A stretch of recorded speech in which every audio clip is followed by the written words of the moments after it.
Hello, friends. How are you? I hope you all are fine. Today's our topic is space launch vehicle. This is actually a part of space science and technology under your GS3 section of UPSC Civil Services examination. So every year UPSC used to ask 2 to 3 questions in pre and at least 1 to 2 question in mains from this section space science and technology. So this year we are also expecting some questions from this space science and technology. So this is very much important for your 2020 pre-examination. So let us start this topic, space launch vehicles.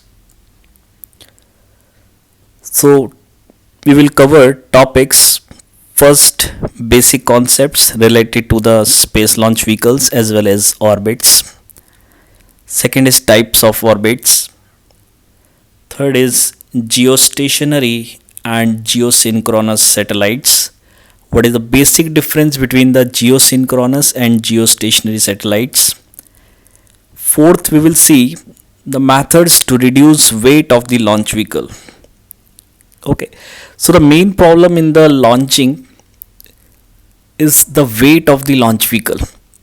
So it creates a major role in launching our satellite. Because of its heavy weight, we sometimes face problems in launching. So इसको भी हम आगे देखेंगे. Next we will do types of propellants. How many types of propellants we are using nowadays. Then at last we will be doing types of space launch vehicles like PSLV, GSLV, SLV, like this. So let us start this topic. So these are the different types of space launch vehicles arranged in a evolution manner. So this is just a overview. इसको थोड़ा detail में हम थोड़ा next slides में करेंगे.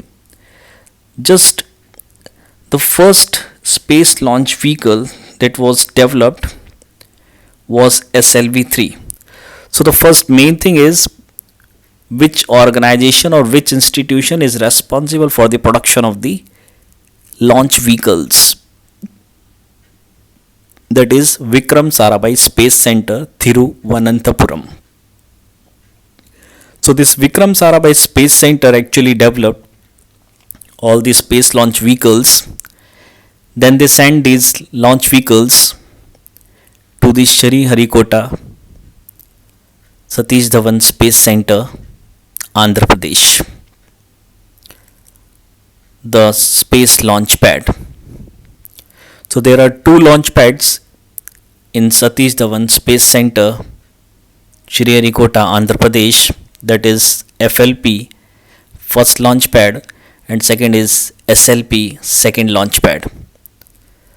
So depending on the type of launch, scientist decides which launch pad is suitable for that particular launch, and then they launch from that particular space launch pad. So there are two launch pads, FLP and SLP. So this is not so important for your UPSC, but for knowledge. Now come to the topic, different types of space launch vehicles. So this Vikram Sarabhai Space Center first developed SLV-3, that is Satellite Launch Vehicle 3. Just इसका एक overview देख लेते हैं. सारी details बहुत ज़्यादा important नहीं है. Payload mass is 40 kg and the propulsion is all solid. Propulsion means fuel that we are using in launch vehicles. So here in all these stages we are using solid fuel. Which fuel we are using, we will do later. Second, they developed ASLV, that is Augmented Satellite Launch Vehicle. Satellite Launch Vehicle. ASLV. Its payload mass is 150 kg and propulsion is all solid. Payload mass means it can carry a satellite or payload of 150 kg and place it in an orbit. And again, this is also using the same all solid, means solid fuel in all these stages. Then Vikram Sarabhai Space Center developed PSLV XL version. So there are many versions, so all versions are not important, only name is important. First one is only PSLV, Polar Satellite Launch Vehicle. Next vehicle is PSLV XL. This is PSLV XL. Third and latest is PSLV CA. CA means core alone. इतना depth में नहीं जाएंगे, but yes PSLV XL जो अभी बहुत ज़्यादा recent आपका जो चल रहा है, ज़्यादातर लॉन्च इसी से की जाती है, तो इसलिए हमारे लिए बहुत ज़्यादा इम्पॉर्टेंट हो जाता है. और last to last year PSLV XL से ही आपसे क्वेश्चन पूछा गया था. PSLV और GSLV के बीच में डिफरेंस, बेसिक कॉन्सेप्ट से related. It's payload mass is 1860 and propulsion is both solid as well as liquid. So in this we are using both, that is solid as well as liquid fuel. अब कौन सी stage में क्या use करते हैं वो हम थोड़ा आगे देखेंगे, जस्ट अभी एक overview. Then GSLV Mark II payload capacity is 2200 kg and in this we are using propulsion that is solid, liquid and then cryogenic. So what is cryogenic? Cryogenic means cryo means cool, means very low temperature. So here we are using liquid hydrogen and liquid oxygen at very low temperature, near about minus 170-160 degree Celsius. So इतना low temperature में ले जाने की इसकी क्या ज़रूरत पड़ती है, इसको ये भी हम आगे देखने वाले हैं. और सॉलिड और लिक्विड फ्यूल में हम जनरली कौन से फ्यूल्स यूज़ करते हैं ये भी हम आगे देखेंगे. And last is GSLV Mark III. This is the latest and you can say that this is the heaviest rocket of India. इससे हैवी अभी तक कोई रॉकेट इंडिया में नहीं बना है.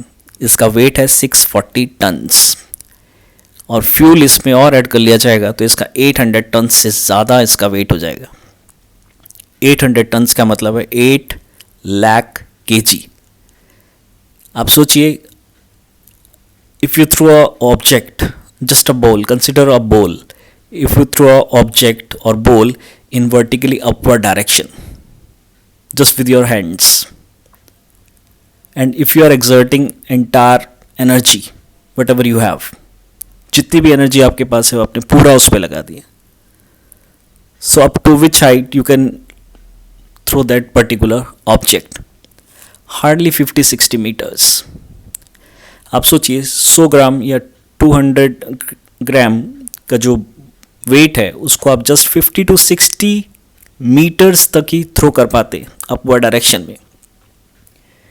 यहाँ पे हमें 6 लाख kg, 7 लाख kg या फिर 8 लाख kg वेट को एकदम स्ट्रेट लाइन में ऊपर हमें यानी लेके जाना है.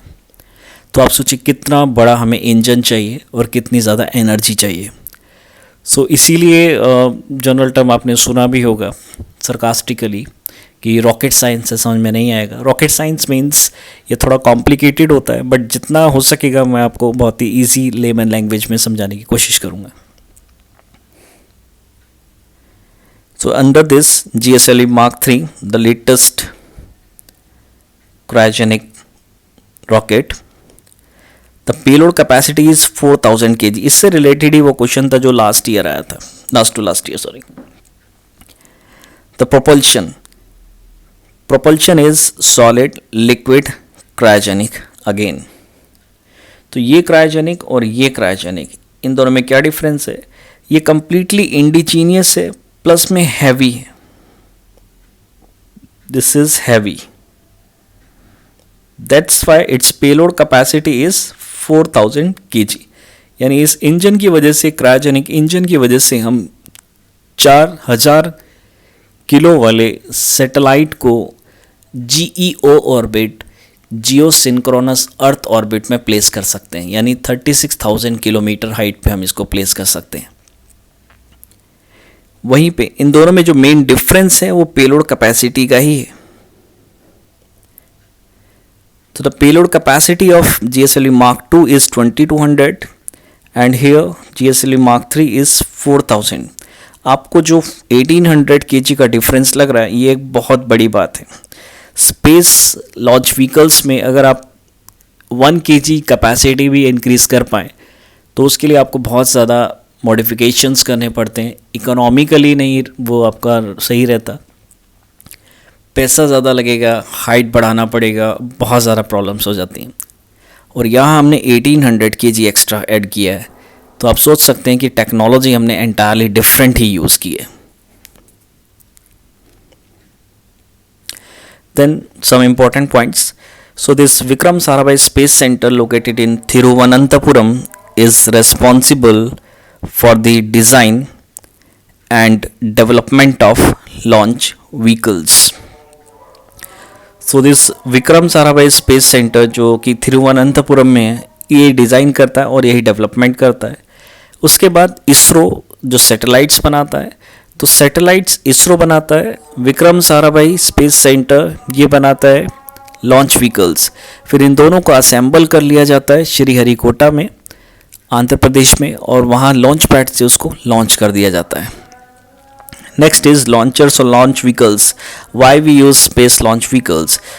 Just to carry spacecraft to space. Spacecraft यहाँ पे सैटेलाइट को बोल रहे हैं. सो बट अगर टेक्निकली देखा जाए तो there is some difference between satellite and spacecraft. Spacecraft हम किसी को भी बोल सकते हैं जो भी हम स्पेस में लेके जा रहे हैं, ये कुछ भी हो सकता है स्पेस क्राफ्ट. लेकिन सैटेलाइट वो होता है जो किसी भी ऑब्जेक्ट के अराउंड वो इस तरीके से रेवोल्यूशन करेगा, दैट इज सैटेलाइट. जनरली हम सैटेलाइट और स्पेस क्राफ्ट दोनों एक ही लेके चलते हैं, इतना ज़्यादा डिफरेंस इन दोनों में नहीं है. Then third point is India has 2 operational launchers, that is PSLV and GSLV. Polar satellite launch vehicle that we use to launch a satellite in polar orbit. Then geosynchronous satellite launch vehicle that we use to place an satellite or place satellites in geosynchronous orbit. यानी polar orbit में डालना है तो आप polar satellite launch vehicle use करेंगे, geosynchronous orbit में डालना है तो आप geosynchronous satellite launch vehicle use करेंगे. Simple. GSLV with indigenous cryogenic engine or stage has enabled the launch up to 2 tons class of communication satellite. तो ज़्यादातर हम GSLV के थ्रू कम्युनिकेशन सैटेलाइट्स को लॉन्च करते हैं और उसका कैपेसिटी अब है हमारा 2 टन का. वहीं पे GSLV Mark III की अगर हम कैपेसिटी देखें by using high thrust cryogenic engine, इसकी कैपेसिटी हो जाती है 4 ton and again for communication satellite. So earlier near about 10 to 12 years back we were actually dependent on the Russia and other countries to launch our geosynchronous satellites. So we had no satellite launch vehicles for geosynchronous orbit. तो geosynchronous orbit तक पहुंचाने के लिए हम दूसरी countries पे depend करते थे, या तो फ्रेंच या फिर रशिया या US या जर्मनी. इन कंट्रीज़ के ऊपर डिपेंडेंट थे क्योंकि उनके पास लॉन्च व्हीकल्स थे, हमारे पास लॉन्च व्हीकल्स नहीं थे. तो क्रायोजेनिक इंजन्स को हमने बेसिकली रशिया से टेक्नोलॉजी एक्वायर किया है. और अगर आप जानते हैं तो डिफेंस में एक रिजीम है जिसको हम बोलते हैं MTCR, missile technology control regime. इस रिजीम का इंडिया पार्ट बन चुका है और अब हम 35th मेंबर है। पहले 34 थे तो अब इंडिया ऐड हो गया तो अब हम 35th मेंबर हो गए। इस मेंबरशिप की वजह से India is now avail many benefits. Now we can import as well as export these types of engines और दूसरी कंट्रीज़ को अब इसमें परेशानी भी नहीं होगी।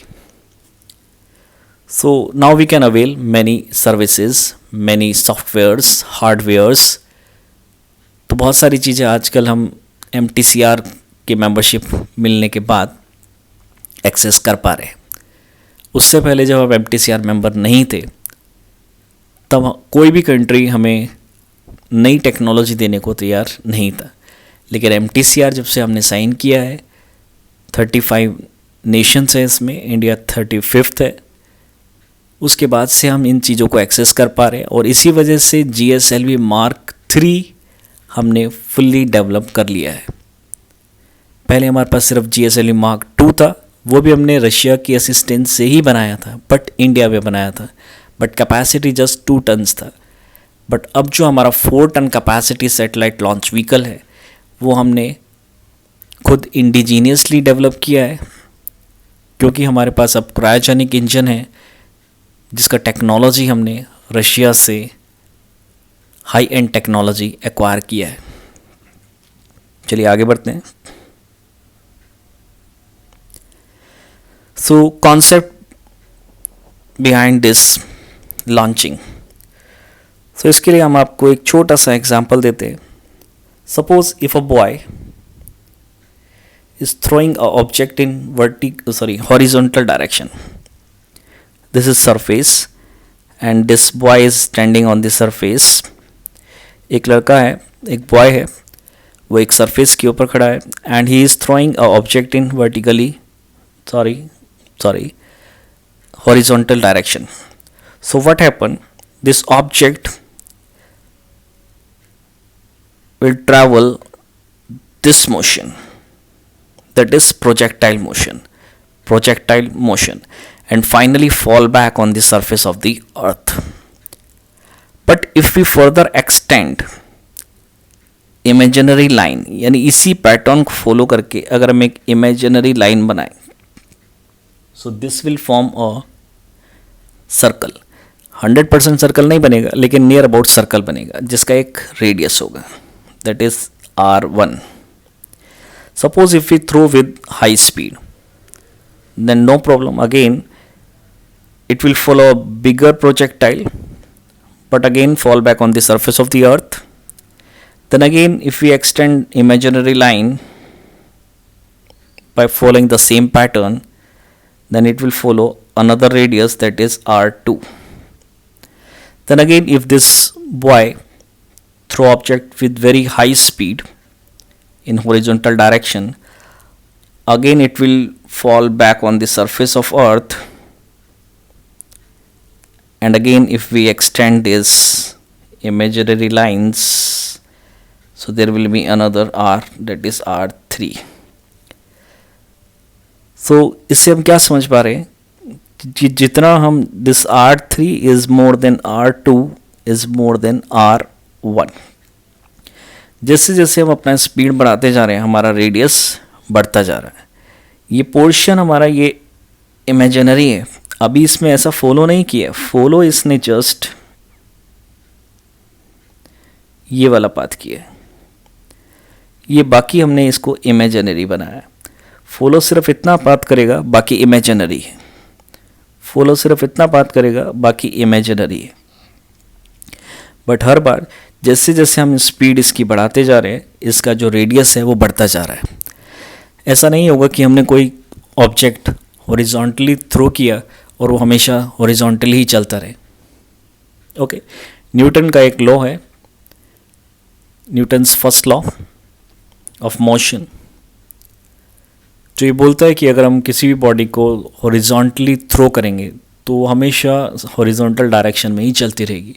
बट वहाँ पे एक कंडीशन अप्लाई है, उसमें कोई दूसरे फोर्सेस नहीं होने चाहिए। यहाँ पे एक दूसरा फोर्स है, दैट इज़ अर्थ्स ग्रेविटी। तो अगर अर्थ की ग्रेविटी नहीं होती या दूसरे और कोई ग्रेविटी या दूसरे फोर्सेस नहीं होते, so it will keep on means moving in the straight line only, but because of the gravitational pull this will follow a projectile path. Okay, now come to this. Suppose if we throw a ball मान लीजिए, और ये कुछ horizontal direction में किया हमने throw, but वो इस तरह का पाथ फॉलो करेगा और ये ए पे आके गिरेगा। देन थोड़ा स्पीड हमने बढ़ाया, वो बी पे आके गिरेगा।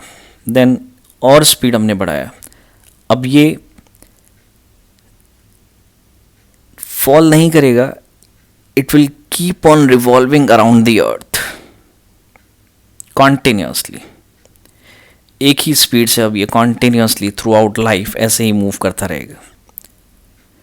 कहने का मतलब है, अगर आप इतनी स्पीड से किसी भी ऑब्जेक्ट को थ्रो करें, जो आपका आर है वो आपके रेडियस ऑफ अर्थ को एक्सीड कर जाए, यानी 6400 किलोमीटर को एक्सीड कर जाए, उस वेलोसिटी पे हम किसी भी सैटेलाइट को लॉन्च कर सकते हैं। इसका मतलब यानी किसी भी ऑब्जेक्ट को, सैटेलाइट को, किसी भी ऑब्जेक्ट को अगर हम ऑर्बिट में प्लेस करना चाहते हैं तो इतनी वेलोसिटी से आपको थ्रो करना पड़ेगा कि जहाँ पे इसका आर, ये वाला जो आर है, ये रेडियस से ज़्यादा हो जाए। एक बार दोबारा देख लेते हैं। Suppose if we throw any object, so कुछ थ्रो किया, ये यहाँ पे आके गिरा, थोड़ा और स्पीड से किया वो यहाँ पे आके गिरा, थोड़ा और ज़्यादा स्पीड से किया, सपोज वो यहाँ आके गिरेगा, लेकिन एक ऐसा स्पीड होगा जब वो वापस नहीं गिरेगा and it keep on revolving around this earth like this. Okay, how much velocity is required to place this object? That velocity is known as orbital velocity. Orbital velocity. How much? That is 7.92 kilometre per second. UPSC कई बार direct values भी पूछ रहा है और इस topic से values कई बार पूछा है, तो आपको ये वैल्यू याद रहनी चाहिए। कुछ लोग इसको कंफ्यूज करते हैं एस्केप वेलोसिटी से। This is not escape velocity, this is actually orbital velocity. So what is orbital velocity? Velocity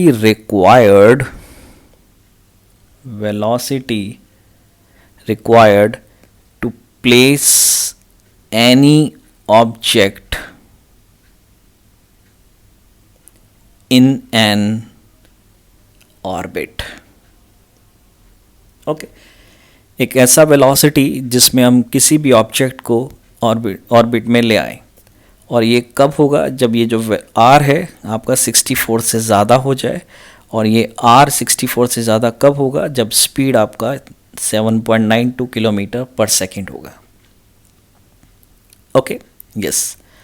suppose इस पाथ में हम कहीं किसी पॉइंट पे, सपोज हियर हमारा स्पीड धीरे धीरे 7.9 से बढ़ा, फिर आपका 7.92 से 9 हुआ, फिर 9 से सपोज कीजिए 10 हो गया, 10 से और आगे बढ़ गया। सपोज कीजिए इस पॉइंट पे अब 11.2 किलोमीटर पर सेकेंड स्पीड हो जाएगा। सो अगर ये इस मोशन में था और यहाँ पे इसने एस्केप वेलोसिटी अचीव कर लिया, सो it will keep on, so it will completely escape out from the surface of the earth. This velocity is known as escape velocity. Escape velocity. So this escape velocity is the velocity required to velocity required to completely escape out from the gravitational pull. तो gravitational pull से बाहर निकल जाने के लिए जो velocity चाहिए उसको हम एस्केप वेलोसिटी बोलते हैं। और ऑर्बिट में आने के लिए, इस ऑर्बिट में आने के लिए जो हमें वेलोसिटी चाहिए उसको हम ऑर्बिटल वेलोसिटी बोलते हैं। आई होप आपको ये अब क्लियर हो गया होगा। इन दोनों में जो कन्फ्यूज़न है उसको हटा लीजिएगा। 7.92 kilometer per second is the orbital velocity to place any object in an orbit, and 11.2 kilometer per second is the escape velocity to completely escape out from the surface of the earth. Okay इससे related एक बहुत अच्छा concept है, UPSC वो question पूछ भी सकता है. Suppose this is our moon, suppose this is our earth मान लीजिए पहले, this is moon and the atmosphere. अभी कुछ टाइम के लिए एटमॉस्फेयर मान लीजिए, दोनों पे एटमॉस्फेयर प्रेजेंट है. एटमॉस्फेयर मतलब gases, and this is the only one is the source of energy, that is sun. So for earth and moon, for both these two, the source of energy is only one, that is sun. ये sun दोनों का energy दे रहा है, और जितना distance सन का अर्थ से है उतना ही डिस्टेंस सन का मून से भी है, नियर अबाउट. एग्जैक्टली सेम नहीं है ये जितना डिस्टेंस है, बट कुछ डिफरेंस ज़रूर है इसमें, कुछ लाख किलोमीटर्स का डिफरेंस है. बट हम कंपेयर किससे कर रहे हैं, सन से कंपेयर कर रहे हैं. तो आप 50 करोड़ किलोमीटर डिफरेंस है अर्थ और सन के बीच में. अगर उसके अंदर आपका कुछ लाख किलोमीटर्स का डिफरेंस आता भी है तो हम उसको इग्नोर कर रहे हैं फ़िलहाल. ओके यस, तो मान लीजिए अर्थ का जितना डिस्टेंस सन से है उतना ही मून का डिस्टेंस सन से है. Okay, yes, so this one is equal to this one. So the source of energy for both these two are same. So यहाँ पे हमें अर्थ पे कितना एस्केप वेलोसिटी चाहिए, that is 11.2 kilometre per second. Moon पे कितना चाहिए, 1.92 किलोमीटर पर सेकेंड. इसको याद कर लीजिएगा, this is the escape velocity. Escape velocity.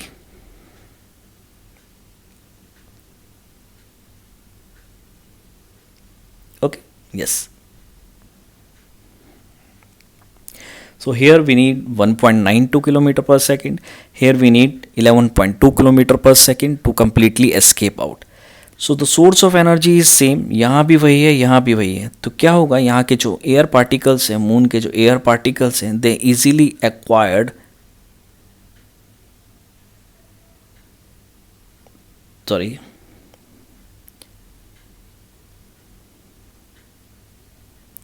they easily acquired, this is sun, moon, earth.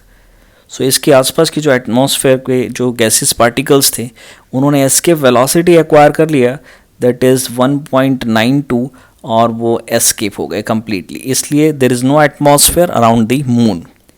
But earth पे वही एस्केप वेलोसिटी अचीव करने के लिए बहुत ज़्यादा एनर्जी चाहिए. यहाँ पे 11.2 अचीव करना है, जो कि ये एटमॉस्फेरिक गैसेस अचीव नहीं कर पाई आज तक. इसलिए अभी तक हमारे सराउंडिंग में एटमॉस्फेयर है. तो जिस भी प्लेनेट के अराउंड एटमॉस्फेयर नहीं है तो उसका जो मेन रीज़न होता है वहाँ की एस्केप वेलोसिटी, क्योंकि जो अर्थ से सन से जो डिस्टेंस है वो भी डिपेंड करता है. जितना क्लोज होगा उतना ही ज़्यादा चांसेस हैं कि वहाँ पे एटमॉस्फेयर आपको नहीं मिलेगा. यानी अर्थ से भी जो पास में है जो प्लैनेट्स, उनके पास एटमॉस्फेयर नहीं है. Okay yes, next.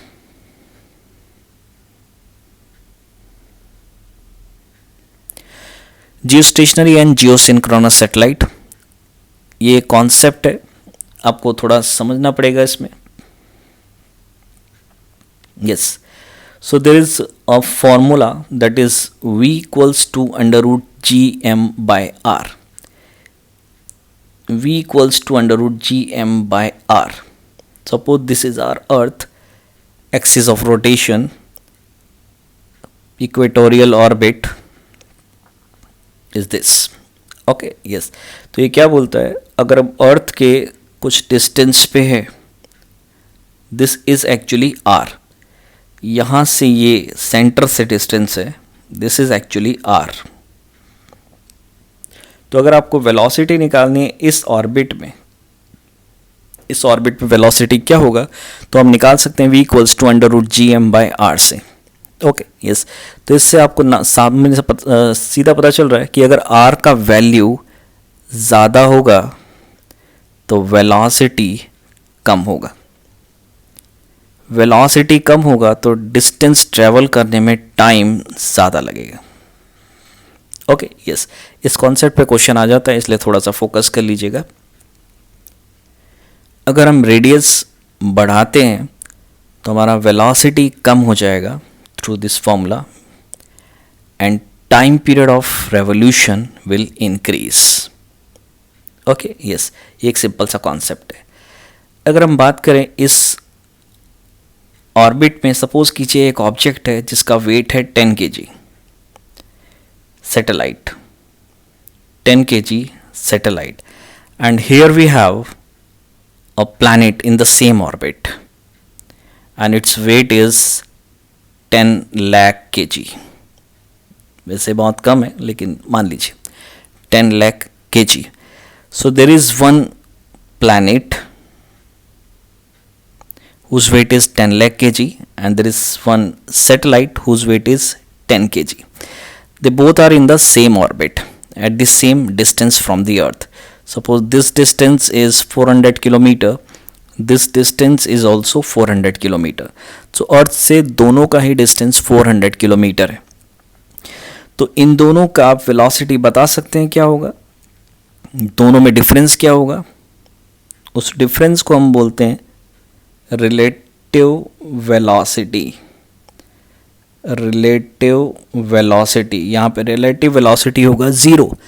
ज़ीरो क्यों होगा, क्योंकि दोनों की जो स्पीड है वो एक ही है, दोनों की एक ही स्पीड है, क्योंकि इस फॉर्मूला के थ्रू कहीं भी आपका मास पे डिपेंडेंट नहीं करता है, ये आपका वेलोसिटी मास पे डिपेंडेंट नहीं है, because this capital M is actually mass of the planet जिसके अराउंड हम घूम रहे हैं, ये जिसके अराउंड हम घूम रहे हैं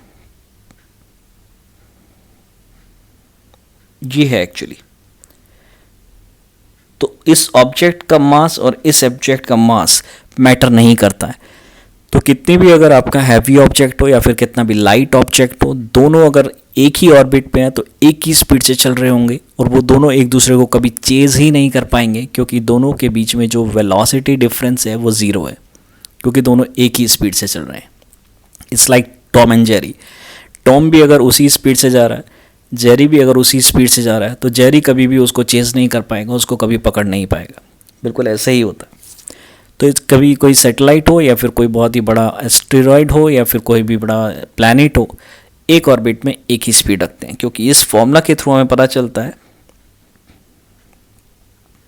v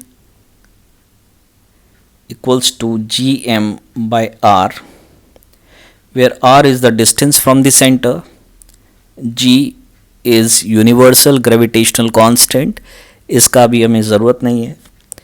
next is mass of the, अगर हम अर्थ के रिस्पेक्ट में बोल रहे हैं तो this is the mass of earth. यहाँ पे कहीं भी उस ऑब्जेक्ट का मास नहीं आया, आपने देखा होगा। इसका मतलब दो ऑब्जेक्ट किसी भी मास के हो सकते हैं, अगर एक ऑर्बिट में है तो उनका स्पीड एक ही होगा। Okay, this is one of the concept. Now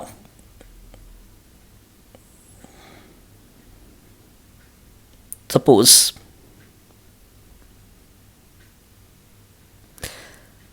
consider this is our earth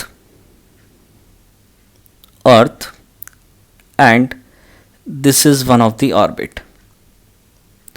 Suppose this is our earth, this is axis of rotation, and we know that our rotation axis is means our earth is rotating from west to east direction. Okay, west to east direction. This is equatorial axis. Okay, and this is orbit in equatorial plane, and this distance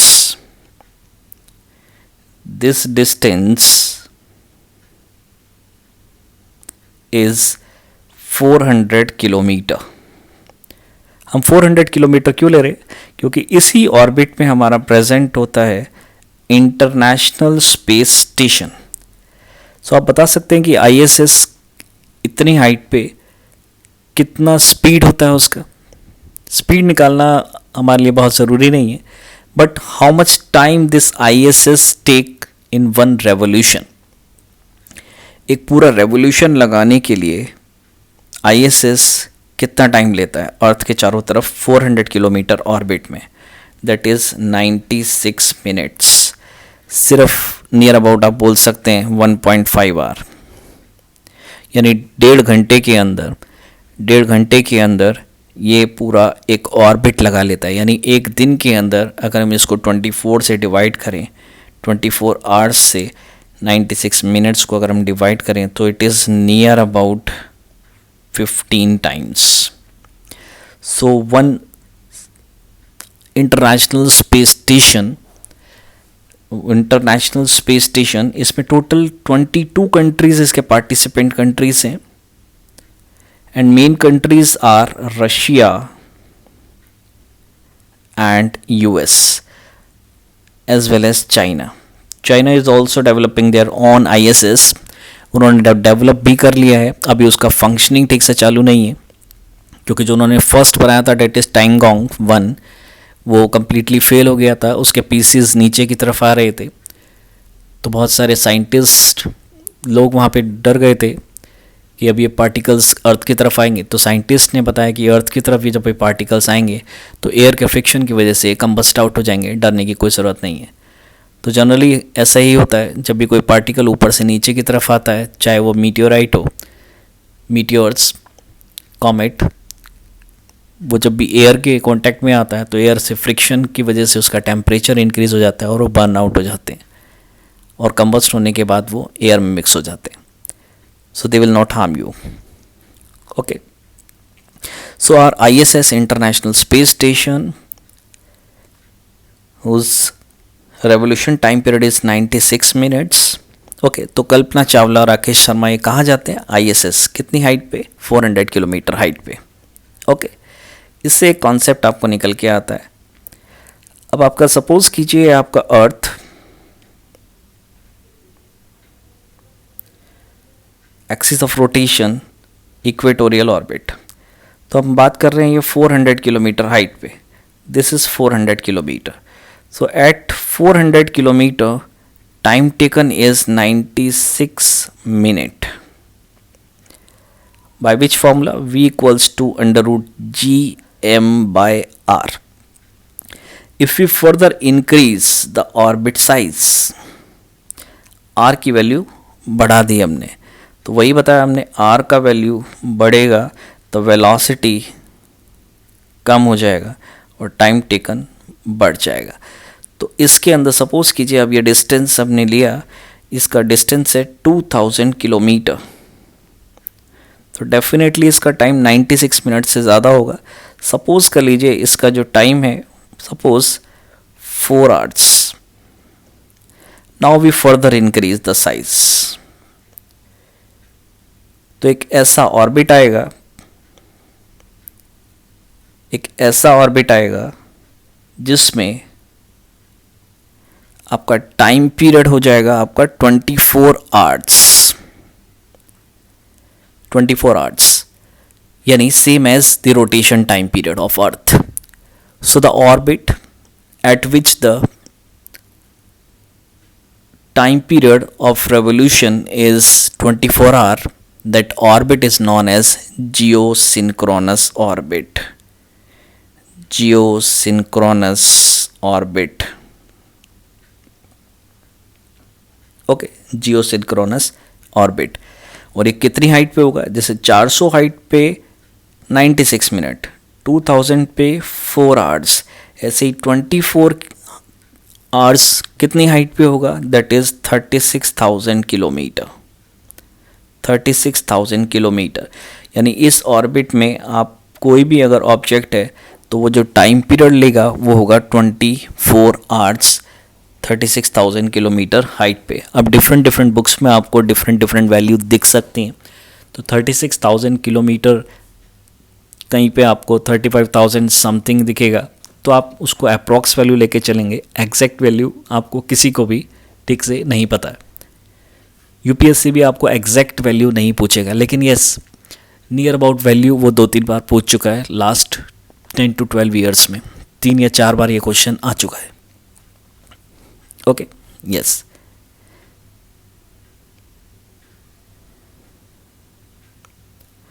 तो एक बार दोबारा से जल्दी fast देखते हैं। Suppose ये हमारा अर्थ है और ये हमारी इक्वेटोरियल ऑर्बिट पे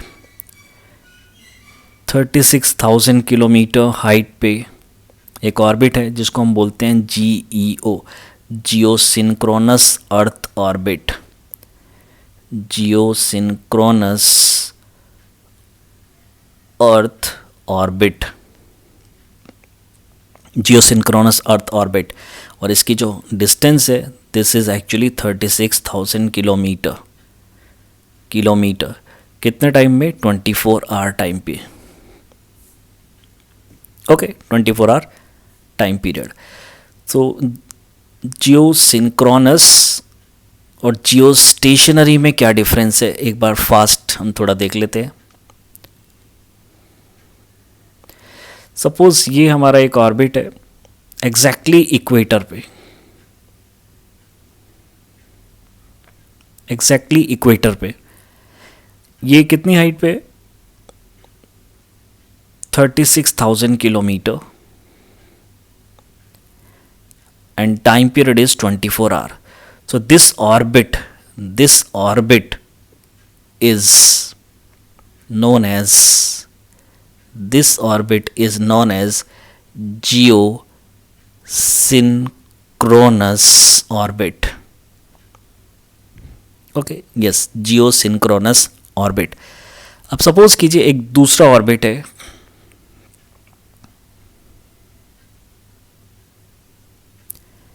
दिस ऑर्बिट, ये भी 36,000 किलोमीटर हाइट पे है और इसका भी टाइम पीरियड 24 आवर है। तो ये भी क्या होगा? जियो सिंक्रोनस ऑर्बिट। सपोज एक थर्ड ऑर्बिट है,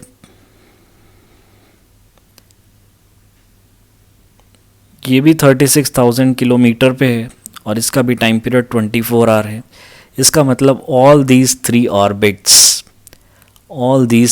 orbits, this one and this one are geosynchronous, क्योंकि geosynchronous का मतलब होता है 36,000 kilometre height and time period is 24 hour, यानी ये तीनों जियोसिंक्रोनस है। बट अगर आप गौर करें, जो सेकंड ऑर्बिट है वो इक्वेटर पे है और सपोज़ कीजिए यहाँ पे आपका सैटेलाइट है और यहाँ पे हमारा इंडिया या कोई भी कंट्री, तो कंट्री के बिल्कुल सामने है ये। सपोज़ हमारा ये कंट्री है और हमारा ये सैटेलाइट है, ये बिल्कुल फ्रंट में सामने। ये हमारा कंट्री और ये हमारा सैटेलाइट, ये बिल्कुल फ्रंट में। ये हमारा कंट्री और ये हमारा सैटेलाइट, ये बिल्कुल फ्रंट में। यानी ये satellite, satellite, satellite, satellite. Okay, yes. तो जब इक्वेटर पे होते हैं तो ये बिल्कुल सामने होता है। तो इसका जो टाइम पीरियड ऑफ रेवोल्यूशन है, वो टाइम पीरियड ऑफ रेवोल्यूशन कितना है? 24 आवर्स, 24 आवर्स। बट ये आपको ऐसा नहीं लग रहा है कि हमेशा जब भी हम अपनी कंट्री की तरफ से देखते हैं तो ये हमेशा हमें एक स्टेशनरी पॉइंट की तरह लगेगा, यानी इसके बीच में और इसके बीच में जो एंगल डिफरेंस है वो ज़ीरो है। तो ऐसा ऑर्बिट हमें स्टेशनरी लगेगा। हमें हमेशा ऐसा लगेगा कि ये जो ऑब्जेक्ट है या फिर सैटेलाइट है या जो भी ऑब्जेक्ट है, ये हमें ऐसा लगेगा कि हमारे अर्थ के सामने है। ठीक है, ऐसा हमें इस वाली ऑर्बिट में या फिर इस ऑर्बिट में नहीं लगेगा। Okay, yes. So this second orbit is known as geostationary, geostationary. Okay,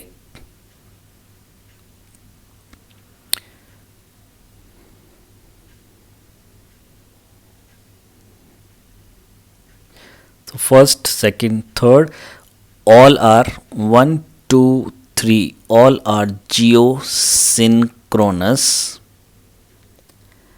But in this second, along with geosynchronous, this is also a geostationary. तो हम क्या बोल सकते हैं कि सारी जियोस्टेशनरी जियोसिंक्रोनस होती हैं। All geostationaries are geosynchronous, yes वो फॉलो कर रहा है, but can we say that all geosynchronous are geostationary? Wrong, सारे जियो सिंक्रोनस जियो स्टेशनरी नहीं है, क्योंकि थर्ड जीएसओ है, जियो स्टेशनरी ऑर्बिट, ये जीएसओ है, ये जीईओ नहीं है, बट ये सेकंड वाली ये जीईओ भी है और ये जीएसओ भी है, क्योंकि जीएसओ के लिए जो कंडीशन है वो सिर्फ इतनी है कि उसका 36,000 किलोमीटर हाइट होना चाहिए और 24 टाइम पीरियड, बट सेकंड वाली जो इक्वेटर पे है वो हमें स्टेशनरी भी लग रही है, तो ये स्टेशनरी के साथ साथ एक सिंक्रोनस भी है। ओके, सो हम बोल सकते हैं जियो stationery is a special case of Jio synchronous orbit. चलिए, इसमें हमने काफ़ी डिटेल में अब ये चर्चा कर ली है।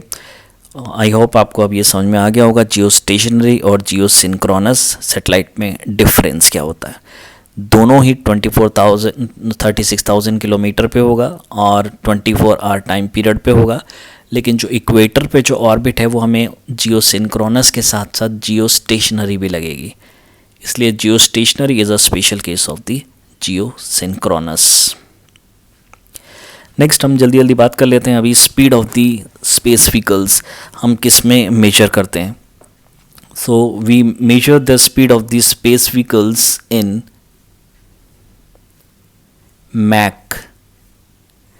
Mach is the speed of the sound का जो मैक्सिमम स्पीड होता है, okay, and this is actually 332 kilometre per second. कुछ लोग इसको कंफ्यूज करते हैं स्पीड ऑफ द लाइट से, वो नहीं होता ये, तो ये होता है speed of the sound, that is 332 kilometre per second. So there are 4 categories, that is subsonic less than 1 Mach, sonic exactly 1 Mach, supersonic 1 to 5 Mach, hypersonic more than 5 Mach. So right now we have space launch vehicles in all the 4 categories. चारों category में अब हमारे पास India के पास space launch vehicles develop हो गए हैं। ठीक है, आगे बढ़ते हैं। Orbits. So generally we divide or there are 3 types of orbits. Otherwise हम इसको बहुत ज़्यादा पार्ट्स में डिवाइड कर सकते हैं। ठीक है, इतना ज़्यादा टेक्निकल आपका यूपीएससी पूछता भी नहीं है। ठीक है, तो first one is low earth orbit, यानी 500 से 1500 किलोमीटर अगर हाइट है, this is low earth orbit. So 500 से अगर 1500 किलोमीटर अगर हाइट है तो उस पे आपका, उसको बोलते हैं हम low earth orbit, low earth orbit, this one is low earth orbit. Second, ये किस लिए काम आता है? अगर इसमें हम सैटेलाइट को लॉन्च करेंगे तो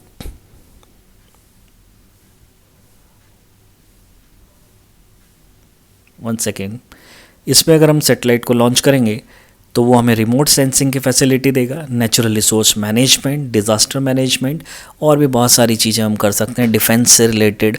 मेनली हम इसको डिफेंस के लिए डेवलप किया था। ये ऑर्बिट एक इमेजिनरी ऑर्बिट है, ऐसा करके कोई लाइन नहीं बना हुआ है ऊपर स्पेस में। Okay, first what is space? Space होता क्या है? एनीथिंग बियॉन्ड अर्थ, कुछ भी अर्थ के बियॉन्ड, उसको हम स्पेस बोलते हैं। तो अगर हम अर्थ के बियॉन्ड 500 टू 1500 किलोमीटर डिस्टेंस पे देख रहे हैं, 500 टू 1500 किलोमीटर डिफरेंस पे देख रहे हैं, तो यहाँ पे हम किसी भी ऑर्बिट में यहाँ पे हम सैटेलाइट को लॉन्च कर सकते हैं। That is for remote sensing. Remote sensing मतलब दूर से सेंस करना, रिमोट सेंसिंग। ठीक है, यस। तो इसके लिए इससे हम नेचुरल रिसोर्स भी कर सकते हैं। हमें ये देखना है कि चाइना के जैसे अभी रिसेंट इशू चल रहे हैं, तो चाइना का जो बेस जो वो बनाते हैं, जैसे अभी ये पेंगोंग लेक के ऊपर चल रहा था, ठीक है, इस और पेंगोंग सू भी जिसको हम बोलते हैं, और जो फिंगर 4 पे है या फिंगर 5 पे है जो डिस्प्यूट आपने देखा होगा अभी, तो उसको देखने के लिए जो हम सैटेलाइट्स हम यूज़ करते हैं वो होते हैं हमारे रिमोट सेंसिंग सैटेलाइट्स। प्लस में कई बार हमारा जो फ्लड आ जाता है, तो फ्लड में कितना डिज़ास्टर हुआ है उसको हमें एनालाइज करने के लिए नेचुरल रिसोर्स मैनेजमेंट को, कितना पार्ट हमारा ग्रीन है, कितना पार्ट हमारा अब वेटलैंड है, कितना पार्ट हमारा एग्रीकल्चर का है, इन सबको पता करने के लिए जो सैटेलाइट्स यूज़ करते हैं उनको बोलते हैं रिमोट सेंसिंग सैटेलाइट्स।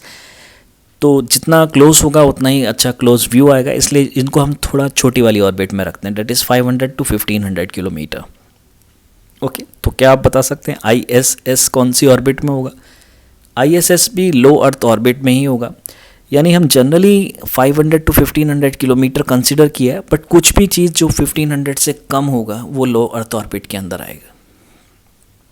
तो ISS जो अभी जस्ट हमने बताया 96 मिनट में अपना पूरा डिस्टेंस कवर कर लेता है, और एक रेवोल्यूशन 96 मिनट में कर लेता है 400 किलोमीटर हाइट पे। टोटल कंट्रीज हैं 22। Next is medium earth orbit. Medium earth orbit that is at the height of 5,000 to 10,000 kilometer, and this is actually for navigation purpose. Okay, again it depends on the country. Okay, yes, और उसके ऊपर depend करता है आप कौन सी orbit में इसको launch कर रहे हैं। Next is Jio stationery orbit, exactly 36,000 kilometer, not exactly but near about 36,000 kilometer. Okay, yes, this is GEO at the height of 36,000 kilometer from the surface of the earth. Okay, UPSC once asked that the height of the GEO satellites is 42,240 something, ये question था, but ये radius actually centre of earth से था, यानी आपको इस case में 36,000 plus 6,400 करना पड़ेगा, तब आपको एक वैल्यू आएगा कुछ, और ये वैल्यू उस टाइम पे कुछ लोगों को लगा ये गलत है, तो बट ये वैल्यू सही है, क्योंकि ये आपको देखना होगा, ये सेंटर से होगा तो आपको you have to add 6,400 kilometre. Okay, yes, so this is actually from the surface of the earth. अगर हमें सेंटर से देखना है तो 42,400 किलोमीटर होगा। Okay, and this orbit we use for communication purpose, DTH, internet, disaster support, radio service, meteorological service and many more. Okay, yes, इस picture के through ये शो कर रहा है कि हम सपोज ये हमारा अर्थ है, तो अर्थ ये हमारा जो स्केल है ये है हमारा हाइट पर, जो कि सी लेवल से देख रहे हैं। ये हमारा जो स्केल है ये हमारा रेडियस ऑफ अर्थ है और रेडियस ऑफ ऑर्बिट है। This is orbital speed and this is orbital period. Yes, तो इसको ज़्यादा कॉम्प्लिकेट नहीं करते हैं, इसमें इतना ज़्यादा कॉम्प्लिकेटेड जो लग रहा है एक्चुअली में बहुत ज़्यादा कॉम्प्लिकेटेड नहीं है। तो अगर हम देखते हैं ISS इंटरनेशनल स्पेस स्टेशन, तो ये आपको कहीं लग रहा है नियर अबाउट 380 और 400 किलोमीटर हाइट पे, 380 to 400 किलोमीटर हाइट।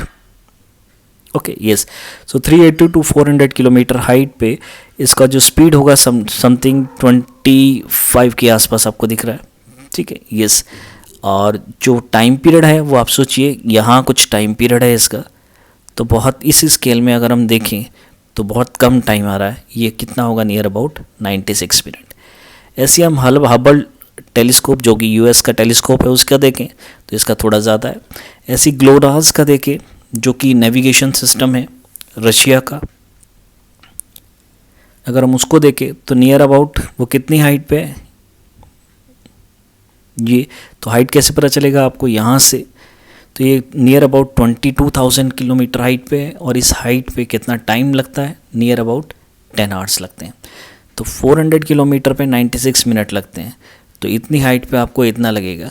और जब हम लास्ट में जाएंगे दैट इज़ दिस, तो टाइम पीरियड 24, और ये जो ऑर्बिट है last is at the distance of 36,000 kilometre, 36,000 kilometre. This is Jio stationery Earth orbit. So we can compare this rocket with cars. So this PSLV is actually equivalent to Nano. Just example ले रहे हैं, and this GSLV Mark III is equivalent to the Range Rover. Okay, yes. So can we use this nano car for long distances? Yes, we can use, but we specially designed it for short distances. But we can also use it for long distances. But in long distance, its mileage will be very less, as well as their capacity, their speed will be also very less. But क्योंकि हमने इसको specially design किया है short distances के लिए, तो अगर हम इसको लॉन्ग डिस्टेंस लेके जाएंगे, ठीक है, बट वो इकोनॉमिकली हमारा ज़्यादा रहेगा, ठीक है, यस। ऐसे ही अगर हम रेंज रोवर, इसको हमने लॉन्ग डिस्टेंस के लिए डेवलप किया है, बट क्या इसको हम शॉर्ट डिस्टेंस के लिए यूज़ कर सकते हैं? कर सकते हैं, लेकिन इतनी महंगी कार को अगर आप शॉर्ट डिस्टेंस के लिए यूज़ करेंगे तो वो आपका अनइकोनॉमिकल रहेगा। ओके, यस, यानी ये शॉर्ट डिस्टेंस के लिए डेवलप किया नैनो, एंड लॉन्ग डिस्टेंस के लिए हम यूज़ कर सकते हैं अगर हम रिस्क लेते हो। ये शॉर्ट लॉन्ग डिस्टेंस के लिए ये हमने किया, हम इसको शॉर्ट के लिए यूज़ कर सकते हैं। यानी GSLV we design for the long distances, heavy duty vehicle है, बट इसको हम शॉर्ट डिस्टेंस के लिए यूज़ कर सकते हैं टेक्निकली, बट इकोनॉमिकल नहीं है। ऐसे ही PSLV हम शॉर्ट डिस्टेंस के लिए किया है, बट लॉन्ग डिस्टेंस भी हम कर सकते हैं, इकोनॉमिकली ज़्यादा हो जाएगा, बट एफिशिएंसी इसका कम हो जाएगा, रिस्क फैक्टर बढ़ जाएगा। Okay, yes, suppose this is our earth and this is our atmospheric layer. वैसे एग्जॉस्फेयर के बाद तक होता है, लेकिन जो मेन डेंसिटी है वो आपको स्ट्रेटोस्फेयर के बाद नहीं दिखाई देगी। सो न्यूटन्स का जो लॉ है, third law, that is to every action there is equal and opposite reaction. Okay, यानी कुछ भी चीज़ अगर हमें आगे चलना है तो हमें एक पीछे की तरफ भी फोर्स लगाना पड़ेगा। सिमिलर वे में क्या आप अगर सेटेलाइट, सपोज कीजिए यहाँ पे मून है, तो आप क्या अर्थ सरफेस से डायरेक्टली मून पर ऐसे जा सकते हैं? आंसर इज नो, क्योंकि यहाँ से लेकर यहाँ तक ही हम स्पीड को बढ़ा सकते हैं। जो हमारा मैक्सिमम जो प्लेटफॉर्म है वो सिर्फ ये है।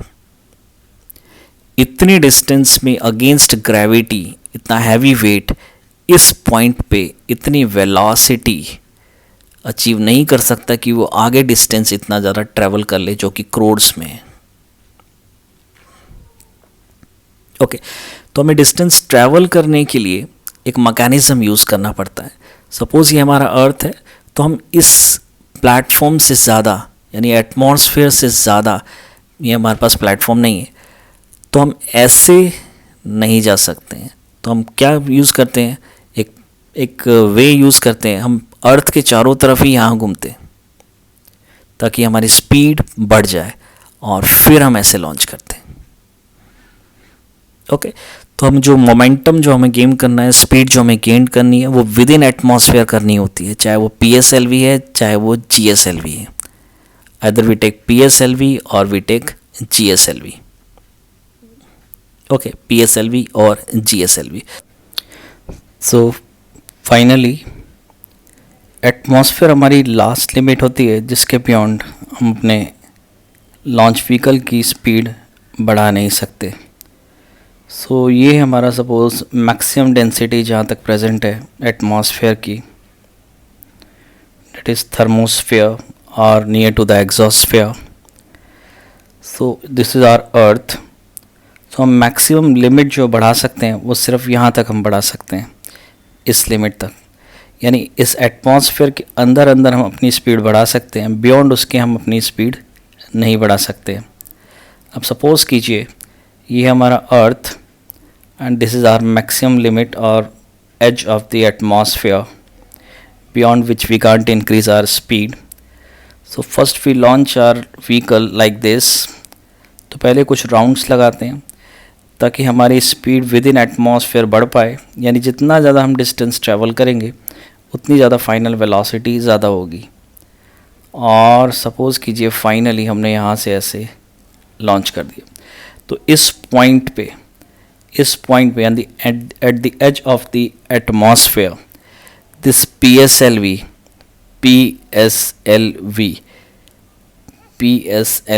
will provide you 7.28 kilometre per second speed, और हमें कितना चाहिए? 7.92 किलोमीटर पर सेकेंड। यानी near about 7 to 8 kilometre per second at the edge of the atmosphere हमको मिल जाती है, और इसके बियॉन्ड फिर वो उसी स्पीड से आगे जाएगा। वहीं पे अगर हमने GSLV यूज़ किया होता, अगर हम GSLV यूज़ करते तो GSLV सेम वही, ये हमारी फाइनल एज है जिसके बियॉन्ड हम अपना स्पीड नहीं बढ़ा सकते। तो अगर हम इसको अब लॉन्च करते सपोज़, तो this is our earth, this is our maximum limit and we are using suppose GSLV. So we launch in this way.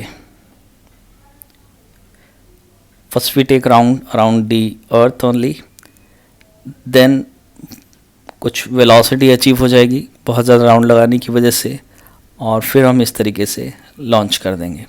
तो यहाँ पे तो एज होगा एटमॉस्फेयर का, यहाँ पे अगर हम GSLV यूज़ किया होगा तो ये हमारा सैटेलाइट को,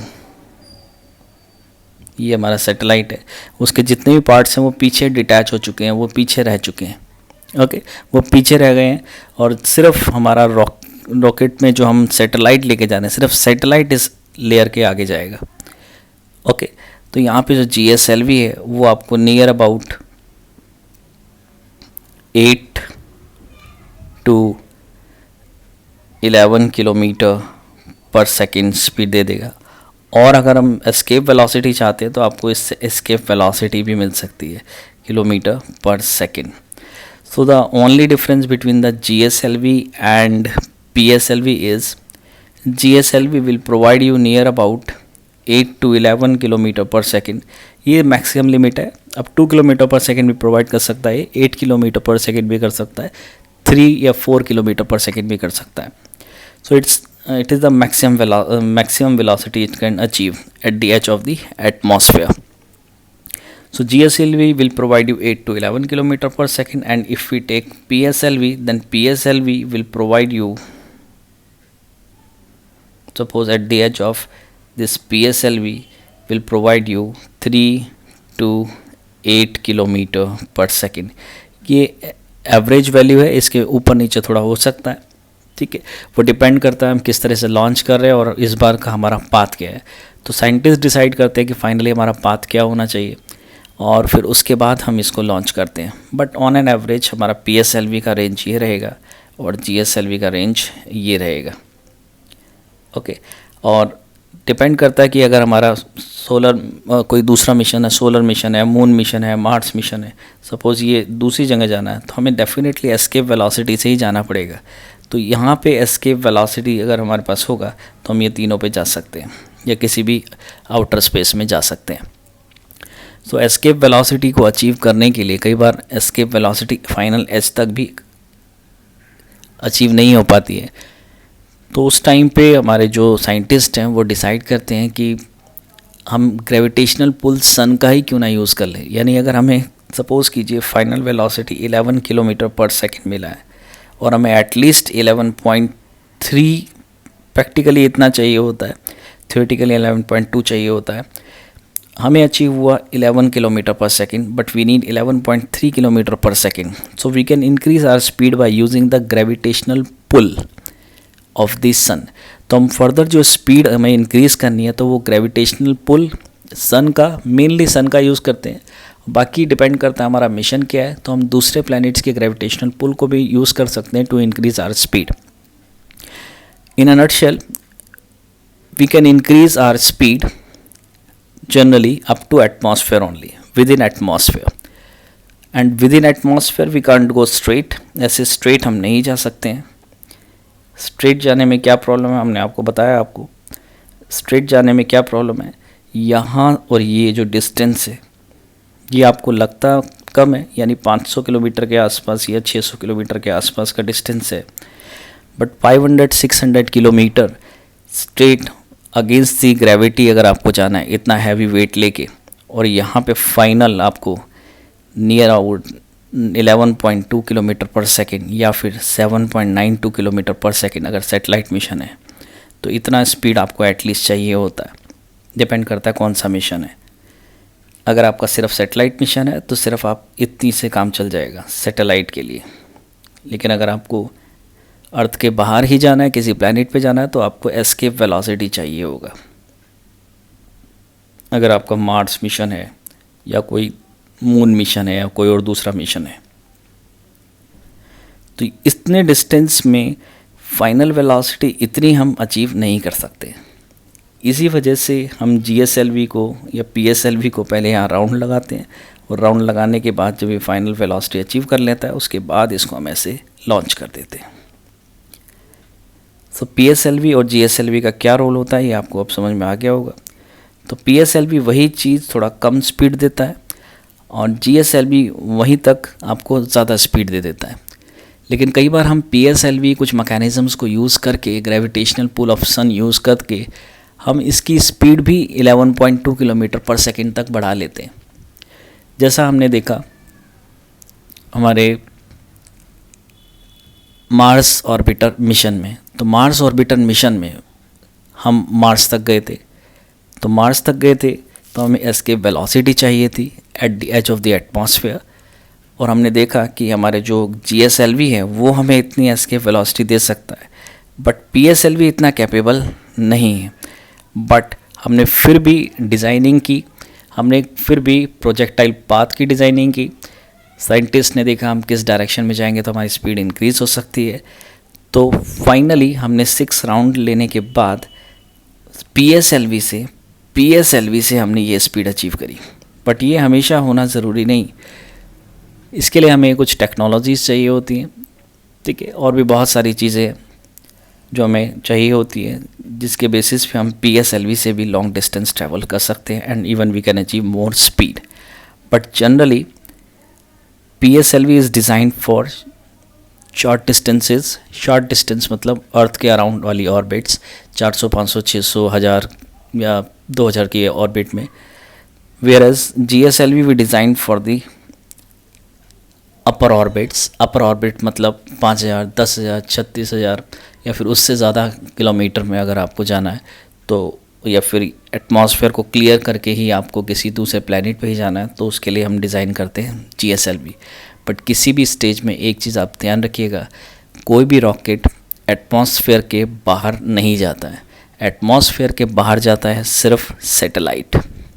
ओके, यस, यानी ये एटमॉस्फेयर है, इसके बियॉन्ड सिर्फ सैटेलाइट आगे बढ़ता है, और जो लॉन्च व्हीकल है उसका काम सिर्फ यहाँ तक ख़त्म हो जाता है, चाहे वो GSLV हो या PSLV या SLV या ASLV या फिर कोई भी अदर रॉकेट्स।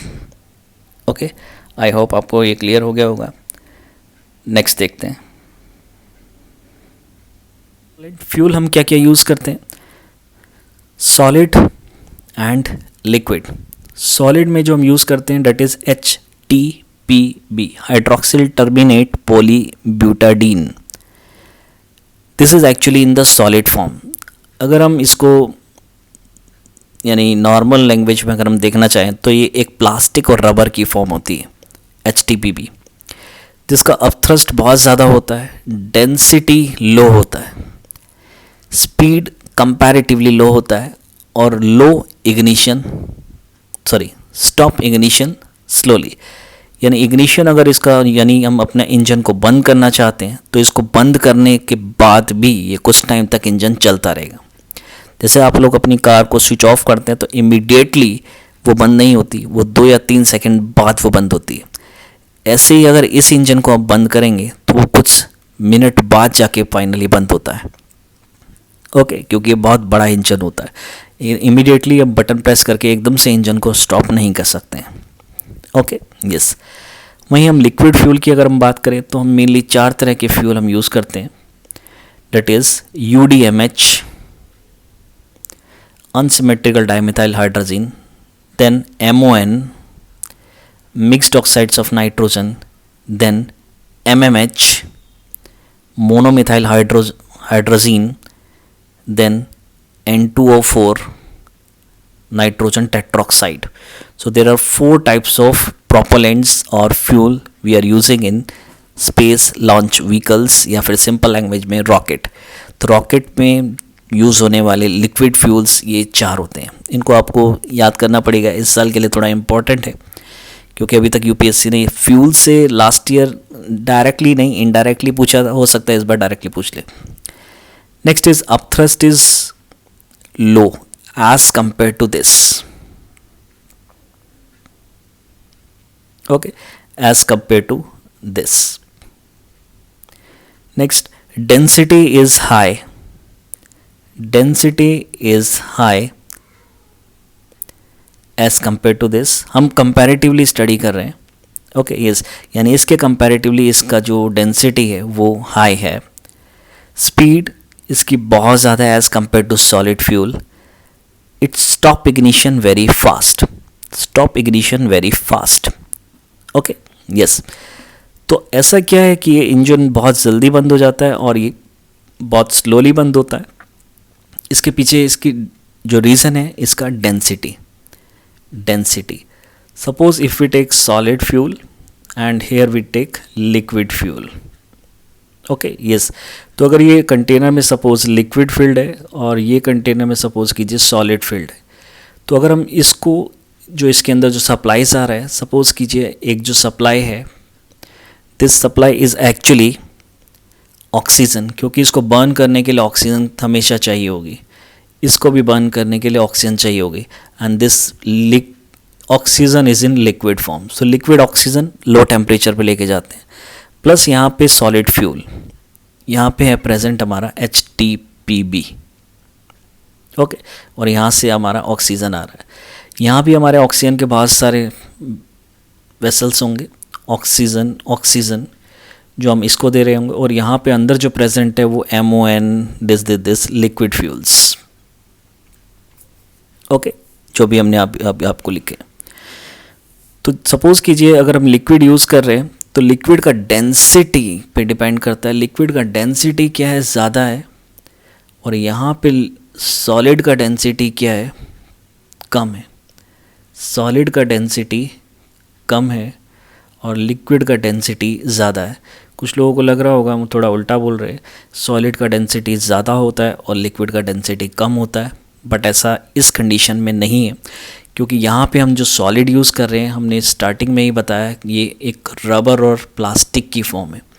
ठीक है, ये बहुत मेटल्स वाला सॉलिड नहीं है ये. और जो हम यहाँ पे जो यूज़ कर रहे हैं ये बहुत ही हैवी केमिकल्स हैं, इसलिए इसकी डेंसिटी बहुत ज़्यादा है. अगर डेंसिटी बहुत ज़्यादा होगी तो इसके अंदर जो इंटरमॉलिक्यूलर जो डिस्टेंस है वो बहुत कम होगा.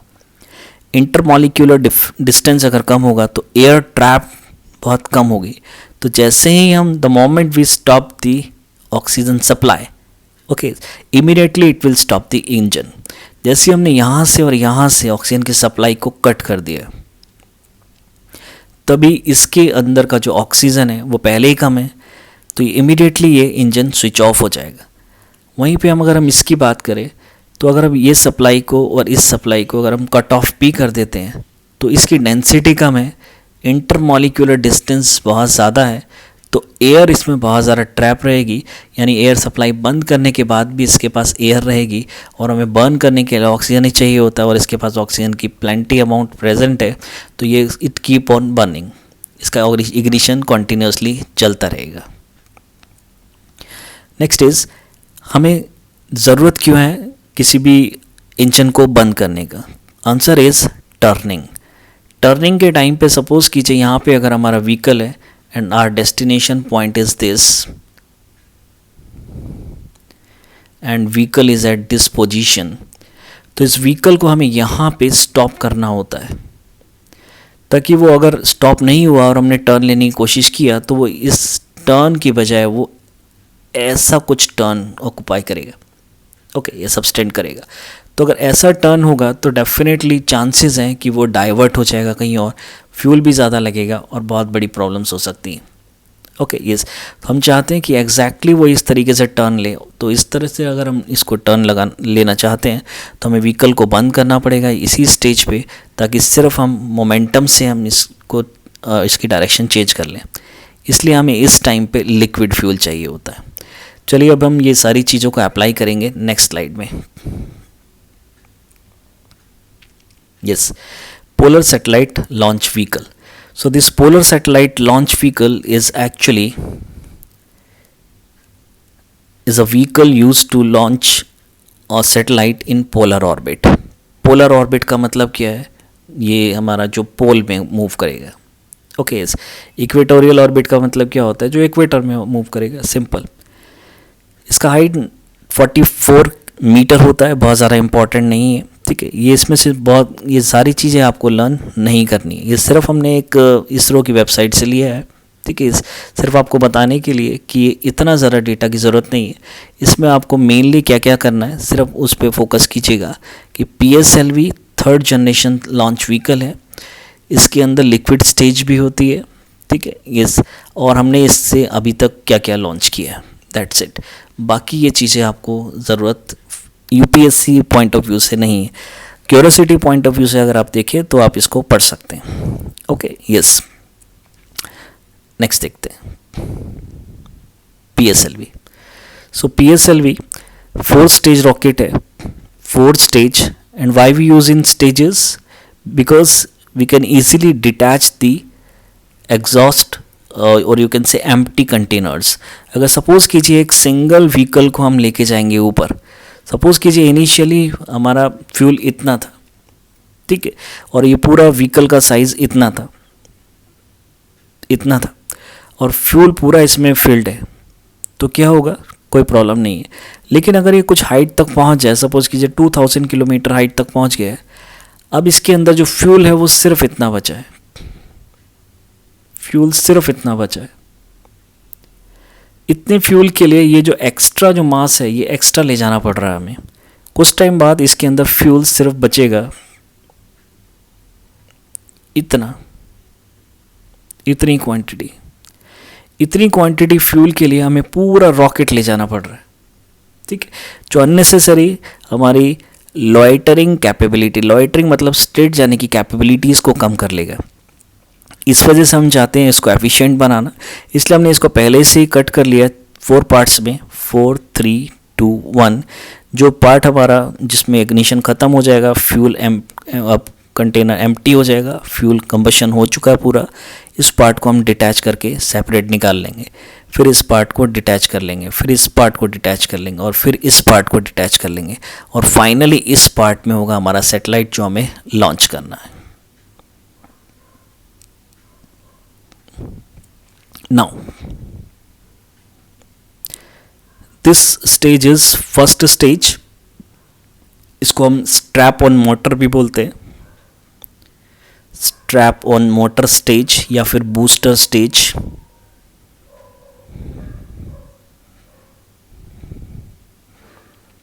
ये फर्स्ट का भी इनिशियल पार्ट है. Then this is first. Actually में फर्स्ट ये है. ठीक है. यस. और तो ये 1A और ये 1B मान लीजिए. Okay yes.